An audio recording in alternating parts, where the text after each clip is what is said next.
నిర్లక్ష్యపు స్వభావంతో దేవుని రక్షణను త్రోసివేయటం సంఘాల్లో ఇవి ఉంటున్నాయి. వీటి మీద నువ్వు మనసు పెడితే నువ్వు ఎలా బలం కలిగి ఉండగలుగుతావు?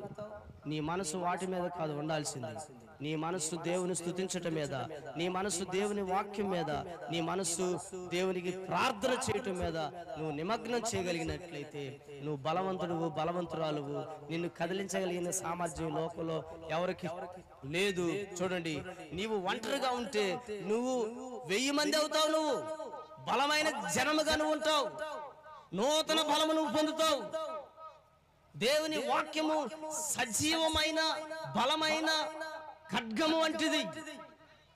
నువ్వు బలము కలిగి ఉంటావు. ప్రియమైన దేవుని బిడ్డ, నువ్వు బలహీనుడు ఎలా అవుతావు? బలహీన వాళ్ళు ఎలా అవుతావు?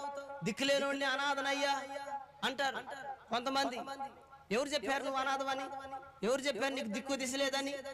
ఒకవేళ మనుషులు నిన్ను విడిచిపెట్టవచ్చు, కానీ ప్రభువు నీకు తోడుగా ఉండు. ప్రభువు నీకు తోడుగా ఉంటే నువ్వు దేని గురించి చింతించాల్సిన అవసరము లేదు. నీ జీవితంలో ఎప్పుడు కూడా నిన్ను నువ్వు కించపరుచుకొని, నిన్ను నువ్వు అవహేళనగా మాట్లాడుకొని, నిన్ను నువ్వు శపించుకొని, నా జీవితం ఇంతే, నా బ్రతికింతే, నన్ను ఎవరు బాగు చేయలేడు, నా జీవితం ఇంతే, నా గతి ఇంతే అని అనుకోవద్దు. ప్రభువు నిన్ను బలపరచడానికి ఇష్టపడుతున్నాడు. ఆ బలమును పొందుకో. నువ్వు బలము కలిగిన స్థితిలో ఉండు. సాతానును జయించు, సమస్యలను జయించు. ప్రభు కృపలో ఆశీర్వాదకరంగా ముందుకు సాగు. అందుకొరకే ప్రభు ఈ లోకానికి వచ్చాడు. కనుక ప్రియ సహోదరి సహోదరులారా, దయచేసి ఎవరు కూడా బలహీనులుగా ఉండొద్దు. బలహీనులుగా ఉండొద్దు. నువ్వు బలహీనంగా ఉంటే ప్రభు రాకడలో ఎత్తబడలేవు. నువ్వు బలహీనంగా ఉంటే ప్రభు రాజ్యాన్ని స్వతంత్రించుకోలేవు. నువ్వు బలహీనంగా ఉంటే ఆ పరలోకంలో సుందరమైన బంగారు వీధుల్లో నువ్వు నడవలేవు. నీ కొరకు నియమించబడినటువంటి ఆ పరిశుద్ధమైన స్థలంలో నువ్వు నిలబడలేవు.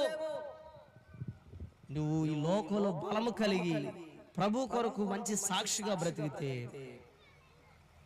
పరలోకంలో ఆ సుందరమైనటువంటి పట్టణంలో నువ్వు దేవునితో కూడా సదాకాలము ఉండగలవు. కనుక బలహీనమైన పరిస్థితులను విడిచి బలము కలిగి ఉండటకు ప్రయాసపడాలని, ఇష్టపడాలని ప్రభు పేరిట మీ అందరికీ తెలియజేస్తున్నాను.